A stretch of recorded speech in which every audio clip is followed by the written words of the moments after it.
Rachakonda commissionerate Uppal little flower స్కూల్లో చిన్నారిపై లైంగిక వేధింపులు. 2వ తరగతి చిన్నారిపై అసభ్యంగా ప్రవర్తించిన 9వ తరగతి విద్యార్థి. చిన్నారితో వికృత చేష్టలకు పాల్పడ్డ విద్యార్థి. కాగా పాఠశాలకు చేరుకున్న చిన్నారి తల్లిదండ్రులు ఫిర్యాదు మేరకు కేసు నమోదు చేసి దర్యాప్తు చేస్తామంటున్నారు పోలీసులు.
క్రమశిక్షణ ఏం నేర్పి చెప్పాలి.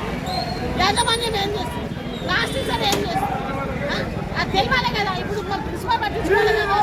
చిన్న పిల్లలు అంటే ఏం చేస్తారు వాళ్ళకి అసలు సిలబస్ కూడా సరిగా